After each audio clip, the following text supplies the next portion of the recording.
Assalamualaikum warahmatullahi wabarakatuh. Kembali lagi bersama TS Channel, channel yang menyajikan informasi, edukasi, kisah, dan misteri di belahan dunia ini yang mungkin belum terungkap. Pada video kali ini kita akan membahas misteri tempat turunnya Nabi Adam. Penasaran dengan kisahnya? Simak video ini sampai selesai.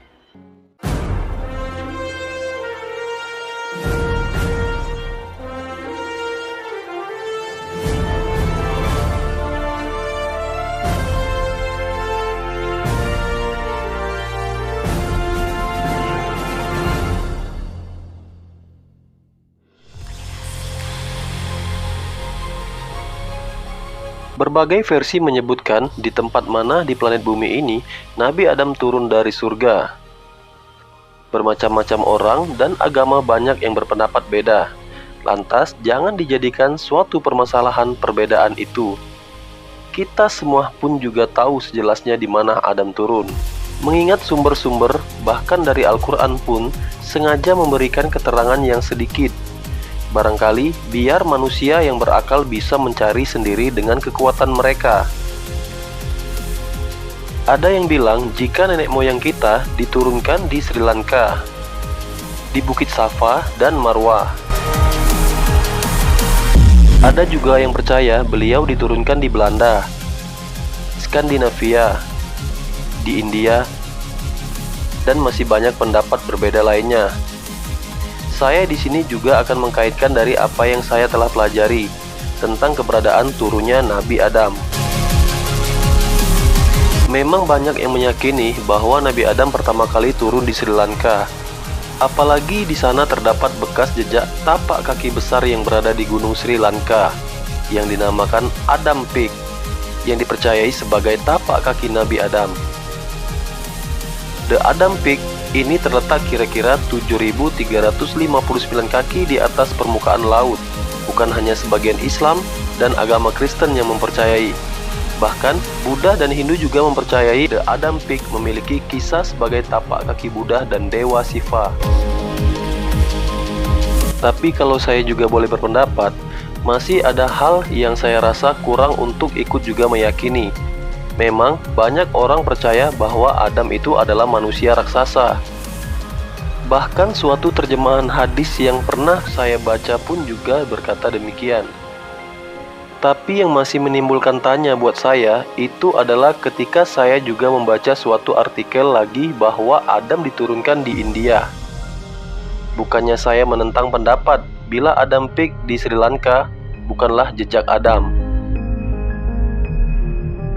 Secara kebetulan di waktu sebelumnya saya telah memposting video yang berceritakan perjalanan Rama atau Ramayana. Lalu adakah hubungannya antara Nabi Adam, Adam Peak di Sri Lanka, bahkan Ramayana itu sendiri? Dan di bawah ini saya dapatkan dari pertanyaan-pertanyaan saya selama ini. Dalam Ramayana dikisahkan bahwa Raja Rama bersama pasukan perang akan bertolak dari Ayodhya atau India kuno menuju negeri Alengka guna menyelamatkan Devi Sita yang diculik Raja Ravana. Lalu adakah kaitan Ramayana dengan Adam Peak di Sri Lanka?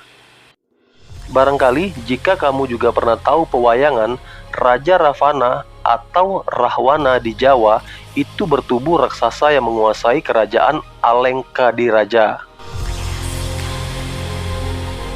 Dan saya sendiri mulai meyakini bahwa negeri Alengka itu adalah Sri Lanka yang ada sekarang. Yang membuat saya yakin adalah jika Ayodhya adalah bagian di India, sekarang berarti antara India dan Sri Lanka dipisahkan lautan. Jadi lewat mana dan melalui apa pasukan Rama pergi menyerbu Raja Ravana, pemimpin negeri Alengka? Diceritakan juga bahwa dalam keberangkatan Raja Rama bertempur, Sang Rama memerintahkan sebagian pasukan yaitu ras manusia kera yang sudah punah sekarang untuk membangun jembatan menyeberangi laut yang menghubungkan antara Ayodhya dan Alengka guna sebagai jalan pasukan Rama untuk memudahkan perjalanan pasukan menyerbu Alengka. Jembatan dinamakan Situ Banda. Jika benar Ayodhya di India dan Alengka itu Sri Lanka. maka hal mencengangkan akan terjadi. Ternyata jembatan itu memang ada. Jembatan yang ada peneliti mengatakan bahwa garis yang menghubungkan India Sri Lanka itu bukanlah terjadi oleh alam, tapi ada yang membuatnya. Mengingat jembatan itu terdiri atas bebatuan yang ditumpuk secara tertata, bahkan ada yang menanyakan kalau jembatan itu berusia lebih dari 1.000.000 tahun. Itulah yang dinamakan Ramah Break atau Adam Break. Yang saya pun juga yakin bahwa itu jembatan Situbanda, di mana sekarang sudah terendam air laut pasca peninggian air laut, tapi masih jelas terlihat dari permukaan. Sekarang, mari kita hubungkan antara Adam Peak atau Tapak Adam di Sri Lanka dan kisah Raja Ravana di ras manusia raksasa dari Lanka atau Alenka.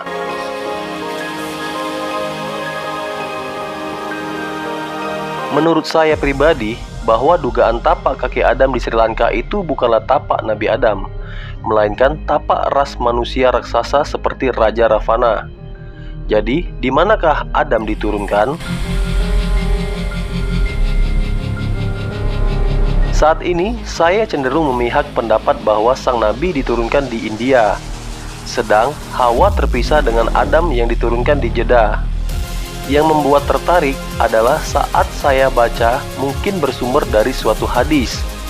Dikatakan bahwa turunnya Nabi Adam adalah di India, di daerah Serendip. Secara gamblang disebutkan seperti itu.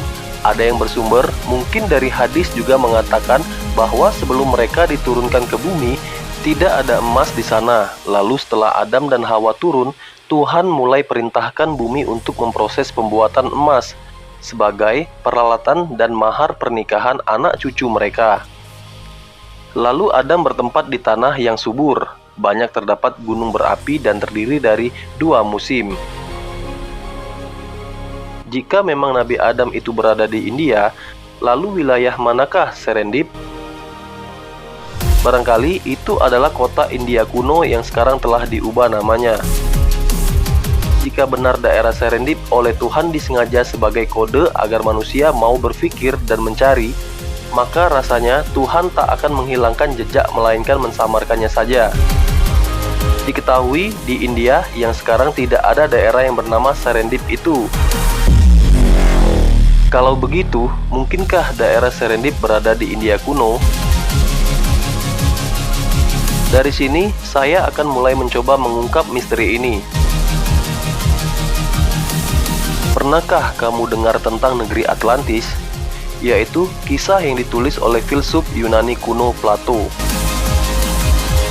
Mitos Atlantis ialah cerita penuh fantasi di mana manusia sudah mencapai puncak peradabannya di sana, sebelum banjir besar meluluh lantahkan negeri hebat itu. Mitos Atlantis dari masa kuno itu secara ironis mulai dicari kebenarannya.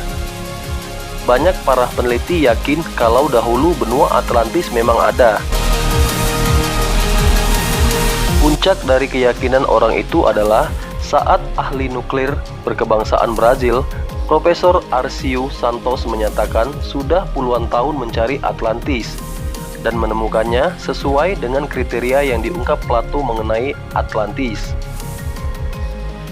Bahwasanya benua Atlantis yang hilang itu bukan berada di sekitaran Eropa atau Amerika, seperti kata peneliti-peneliti sebelumnya, tapi benua Atlantis berada di Asia, tepatnya di sepanjang antara India, Indonesia.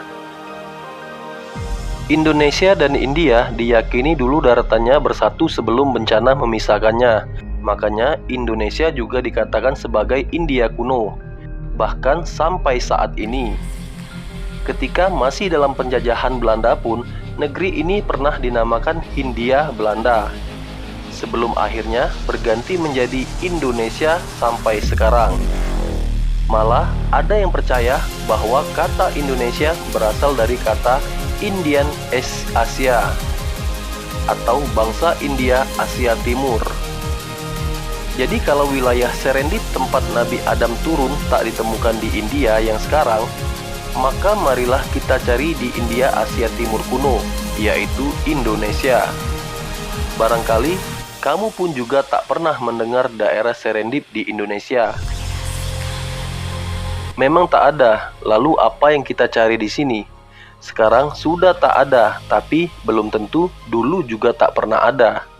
Sebenarnya serendip bukan evolusi dari kata Ceylon atau Sri Lanka, tapi serendip lebih condong ke kata Swarna Dwipa, yaitu Pulau Sumatera zaman kuno. Evolusi kata bisa saja terjadi karena beda suku atau ras manusia ketika bertanya.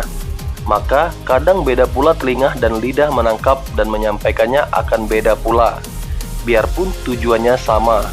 Seperti kata Arab atau matahari tenggelam, lalu berubah menjadi Eropa.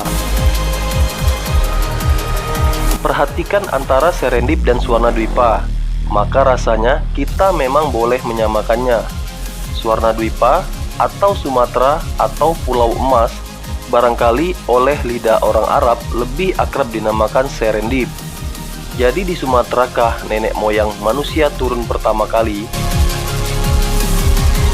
Swarna Dwipa atau serendip itu berasal dari bahasa Sanskerta.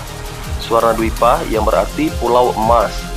Dulunya Sumatera, Kalimantan, dan Jawa adalah bersatu. Memiliki tanah subur karena gunung berapinya banyak, dan itulah yang membuat subur. Konon ada peneliti bilang jika tanah Pulau Jawa dikelola sebaik mungkin, maka tanah Jawa akan mampu menumbuhkan setiap jenis tumbuhan di planet bumi ini. Indonesia terletak di garis ekuator yang membuat suhu hangat karena matahari bersinar sepanjang tahun dan dijadikan Indonesia memiliki 2 musim. Barangkali disinilah jawaban misteri tempat Nabi Adam itu, sebuah negeri yang diberkahi Tuhan dengan segala kekayaannya.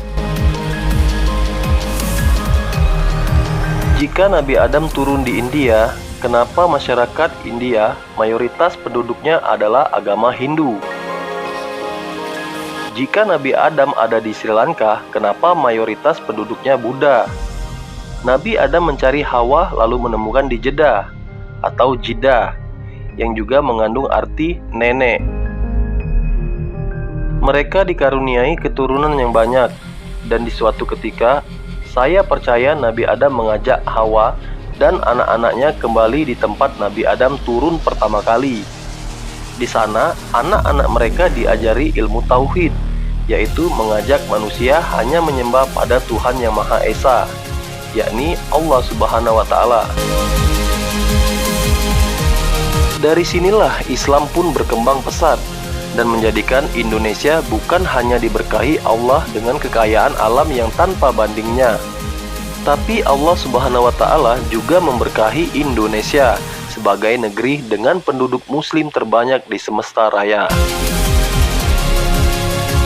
Demikian video dari saya. Sudah sepatutnya kita sebagai manusia yang saling menghargai saudaranya untuk bisa memaafkan jika saya membuat kesalahan.